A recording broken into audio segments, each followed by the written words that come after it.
ஜெய்பீம் திரைப்படத்தில் சாதி வரி பிடித்த கொடுமைக்கார சைக்கோ காவல் உதவி ஆய்வாளர் இல்லத்தில் மாட்டியிருக்கும் கேலண்டரில் வன்னியர்களின் அடையாளமான அக்னிகுண்டம் இல்லாமல் நீங்கள் போற்றி வணங்கும் தேசியமும் தெய்வீகமும் எனது இரண்டு கண்கள் என முழக்கமிட்ட தேவர் திருமகனாரின் படம் இருந்தால் நீங்களும் தேவர் சமுதாயமும் சும்மா இருப்பீர்களா என இயக்குனர் பாரதி ராஜாவுக்கு அன்புமணி ராமதாஸ் கேள்வி எழுப்பியிருக்கிறார்.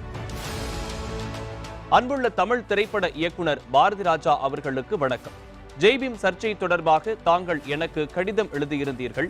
கள போராளியாகவும் யாருமே துணியாத காலத்தில் சமூக நீதியை திரைப்படத்தில் பதிவு செய்தவர் என்ற முறையிலும் படைப்பாளியாகவும் எனக்கு கடிதம் எழுதியதாக குறிப்பிட்டிருந்தீர்கள். மகிழ்ச்சி. ஒடுக்கப்பட்ட மக்கள் யாராக இருந்தாலும் அவர்களுடைய உரிமைகளுக்காக போராட வேண்டும் என்பதில் யாருக்கும் மாற்று கருத்து இருக்காது.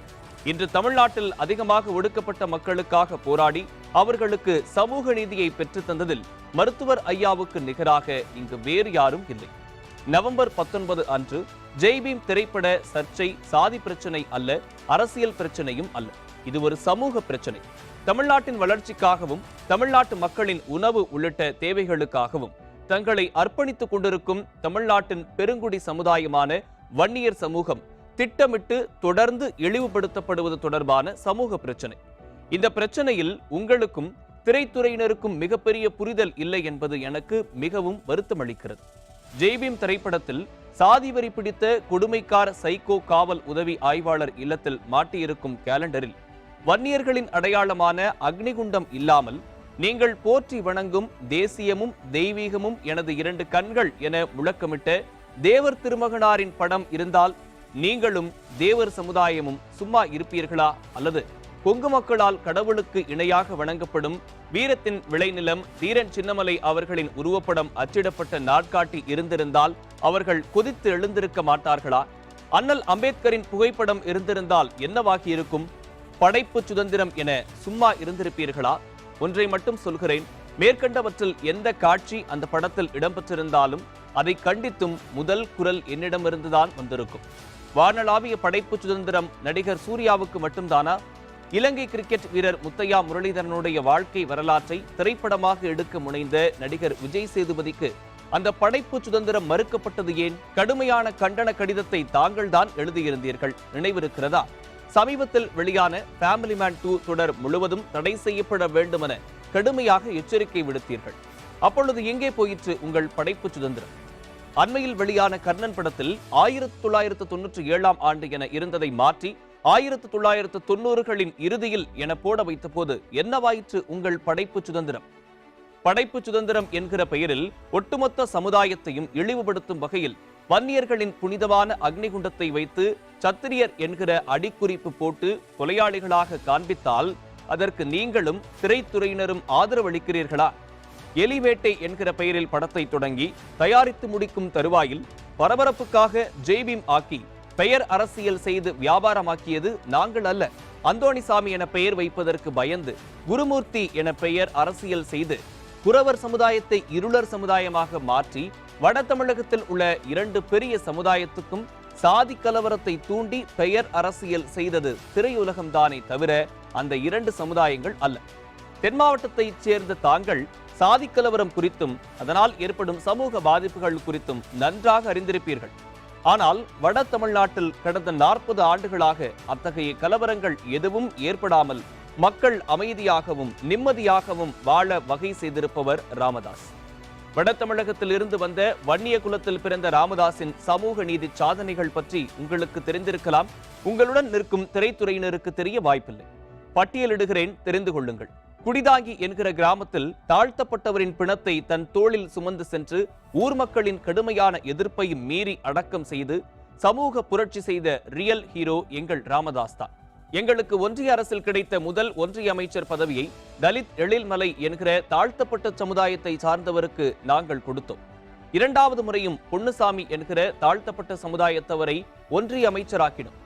இந்தியாவில் தொடக்க முதலே மறுக்கப்பட்டு வந்த யாருமே கொடுக்க முன்வராத all India quota UG and PG மருத்துவ படிப்பு மற்றும் மேற்படிப்பில் கடுமையான எதிர்ப்புகளையும் மீறி SC/ST இடஒதுக்கீட்டை இந்திய அளவில் 2008ஆம் ஆண்டு ஒன்றிய நல்வாழ்வுத்துறை அமைச்சராக இருந்தபோது கொண்டு வந்தவன் நான்.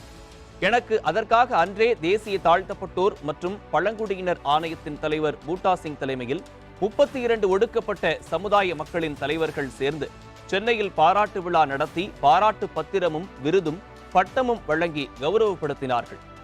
இந்தியாவின் தலை சிறந்த மருத்துவ நிறுவனமான டெல்லி எய்ம்ஸில் தாழ்த்தப்பட்ட மாணவர்களுக்கு முன்னேறிய வகுப்பினரால் நடத்தப்பட்ட மோசமான அடக்குமுறைகளை தோரட் கமிட்டி அமைத்து முடிவு கட்டி சுமூக தீர்வு கண்டவன் நான்.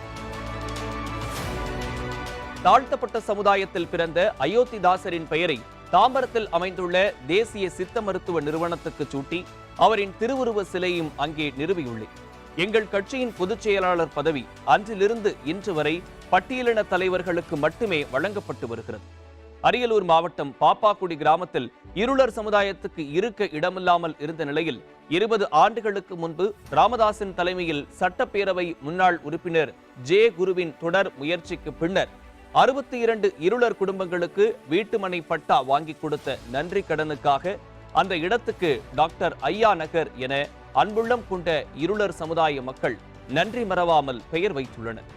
ஐயம் இருந்தால் நேரடியாக களத்துக்கு சென்று ஆய்வு செய்து கொள்ளவும்.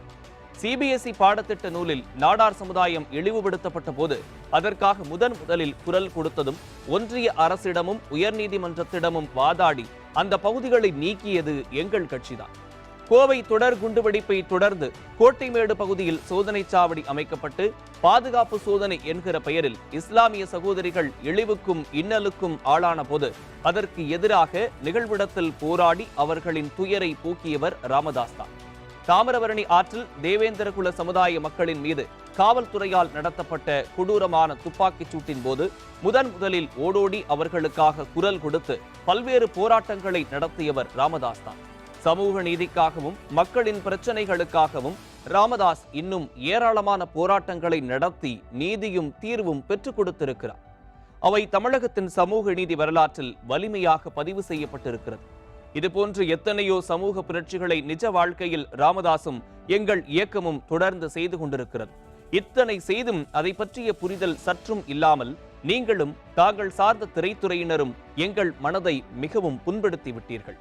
கொலை செய்யப்பட்டவரும் வன்னியர் அல்ல, கொலை செய்தவரும் வன்னியர் அல்ல, கொலை செய்யப்பட்டவருக்காக வழக்காடியவரும் வன்னியர் அல்ல, உதவி செய்தவர்கள் மட்டுமே வன்னியர்கள் என்கிற உண்மை நிலவரம் இருக்கும்போது எதற்கு வன்னியரின் சின்னமான அக்னிகுண்டத்தை கொலையாளியின் வீட்டில் நட்ட நடுவில் மாட்டி வைத்தீர்கள் என்கிற நியாயமான கேள்வி கூடவா உங்கள் மனங்களில் எழவில்லை? வன்னிய பெருங்குடி மக்களின் மனதை காயப்படுத்தி விட்டீர்கள் என்கிற உண்மையை ஒத்துக்கொள்ள மனமில்லை என்பதைத்தான் திரைத்துறையினரின் கடிதங்களும் ஊடகங்களின் விவாதங்களும் காட்டுகின்றன. இது வெறும் கேலண்டர் தானே என நீங்கள் சாதாரணமாக நினைக்கலாம். சுட்டிக்காட்டியவுடன் அந்த காட்சி நீக்கப்பட்டு விட்டது என்று சப்பை கட்டு கட்டலாம். ஆனால் ஏன் அந்த அக்னிகுண்டத்தை அங்கு வைத்தீர்கள் என்ற கேள்விக்கு இன்னும் பதில் வரவில்லை. கோடிக்கணக்கான வன்னிய பெருங்குடி மக்களின் மனதை ஆழமாக புண்படுத்தி விட்டீர்கள் என்று ஏன் உங்களாலும் எங்களை விமர்சனம் செய்கின்ற அவர்களாலும் புரிந்து கொள்ள முடியவில்லை? ஜெய்பீம் திரைப்படத்தில் வன்னியர்கள் இழிவுபடுத்தப்பட்டிருக்கிறார்கள். அதனால் அவர்களின் மனங்கள் காயப்பட்டிருக்கின்றன. இதை சுட்டிக்காட்டி நான் கடிதம் எழுதிய போது உண்மையை ஒப்புக்கொண்டு வன்னிய மக்களின் உணர்வுகளை புண்படுத்தியதற்காக படக்குழுவினர் வருத்தம் தெரிவித்திருந்தால் இந்த விவகாரம் அன்றே முடிவுக்கு வந்திருக்கும். உங்களுக்கு வீடு கட்டித்தரும் தொழிலாளியாகவும் நீங்கள் பயணிக்கின்ற சாலைகளை போடும் பாட்டாளிகளாகவும் உங்களுக்காக சேற்றில் இறங்கி கடுமையாக உழைத்து உங்களுக்கு சோறு போடும் விவசாயிகளான வன்னிய மக்களை கொலையாளிகளாக சித்தரித்திருக்கிறீர்கள் அல்லவா? அதனால்தான் எங்கள் மனம் வலிக்கிறது. இதற்கு பிறகும் நாங்கள் மௌனமாக இருந்தால் இந்த குற்றச்சாட்டை ஒத்துக்கொள்வதாக ஆகிவிடாதா? திருடியதாக ஒத்துக்கொண்டால் காலத்துக்கும் அந்த திருட்டு பட்டம் தங்கிவிடும் என ஜெய்பீம் திரைப்படத்தில் வசனம் வருகிறது. அது அவர்களுக்கு மட்டும்தானா? கொலையாளிகள் வன்முறையாளர்கள் என்கிற அவப்பெயர் வன்னிய பெருங்குடி சமுதாயத்திற்கு காலத்திற்கும் தங்கிவிடாதா? இவை எனது கேள்விகள் மட்டுமல்ல, கோடிக்கணக்கான வன்னிய மக்களின் மனங்களில் தீயாய் எரிந்து கொண்டிருப்பவைதான் இந்த வினாக்கள். வன்னியர்களின் மனக்காயங்களுக்கு மருந்து போடாமல் அவர்களின் மன தீயை அணைக்க முடியாது என்பதை மட்டும் தாங்கள் உணர்ந்து கொள்ள வேண்டும். இந்த பிரச்சனைக்கு தீர்வு எங்கள் கைகளில் இல்லை. இவற்றை தெரிவிப்பதற்காகவே இந்த கடிதம் என்று அன்புமணி தனது கடிதத்தில் தெரிவித்துள்ளார்.